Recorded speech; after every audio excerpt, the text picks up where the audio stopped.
brought to you by V-Guard.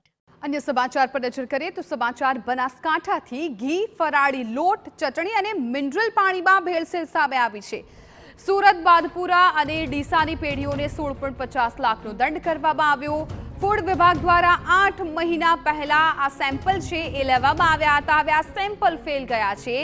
8 મહિના બાદ ભેળસેળ કરનારા સામે કાર્યવાહી કરવામાં આવી રહી છે। સેમ્પલ ફેલ થતા નાયબ કલેક્ટર દ્વારા દંડ ફટકારવામાં આવ્યો છે। तो बनासकांठाનો આ બનાવ છે કે જ્યાં 8 મહિના પહેલા આરોગ્ય વિભાગે ઘી ફરાળી લોટ ચટણી અને મિનરલ વોટરના નમૂના છે લીધા હતા અને હવે આ તમામ વસ્તુમાં ભેળસેળ સામે આવી છે અને આ ભેળસેળ સામે આવ્યા બાદ સુરત બાદરપુરા અને ડીસાની પેઢીઓને 16.50 લાખનો દંડ પણ ફટકારવામાં આવ્યો છે। ફૂડ વિભાગ દ્વારા 8 મહિના પહેલા સેમ્પલ લેવામાં આવ્યા હતા અને 8 મહિના બાદ રિપોર્ટ સામે આવે છે અને સેમ્પલ છે ફેલ જાય છે ત્યારે હવે કાર્યવાહી કરવામાં આવે છે, દંડ કરવામાં આવે છે। ફૂડ વિભાગે આ સેમ્પલ અગાઉથી લઈ લીધા હતા પરંતુ હવે કાર્યવાહી કરવાનો સમય થયો તો દંડ ફટકારવામાં આવ્યો।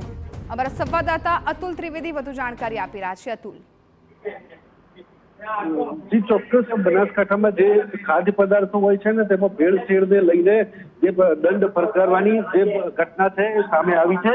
જે પ્રકારે બનાસકાંઠામાંથી 8 માસ અગાઉ ફૂડ વિભાગ દ્વારા ડીસા, પાલનપુર અને સુરતની જે પેઢીઓ હતી તેમના પર કાર્યવાહી થઈ હતી અને તેના સેમ્પલ લેવાયા હતા। જે સેમ્પલ છે એ પરીક્ષણ અર્થે મોકલાયા હતા ત્યારે આ સેમ્પલ છે એ અનસબસ્ટાન્ડર્ડ જાહેર થતા તેમને નાયબ કલેક્ટરની કોર્ટમાં જે રજૂ કરવામાં હતા। ત્યારબાદ નાયબ કલેક્ટરે આજે ઘી ફરાળી લોટ ચટણી અને મિનરલ પાણીમાં જે ભેળસેળ સાબિત થતા આશરે 16.50 લાખનો દંડ પણ ફટકાર્યો છે। પરંતુ મહત્વની બાબત એ છે કે 8 માસ અગાઉ આ સેમ્પલ લેવાયા હતા અને જેને લઈને 8 માસ બાદ આ દંડ ફટકારાયો છે ત્યારે ક્યાંક ને ક્યાંક તંત્રની કાર્યવાહી સામે પણ સવાલો ઉઠે છે।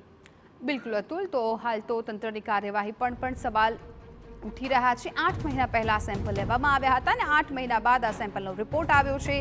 સેમ્પલ ફેલ ગયા છે અને હવે દંડ ફટકાર્યો છે। Brought to you by V-Guard.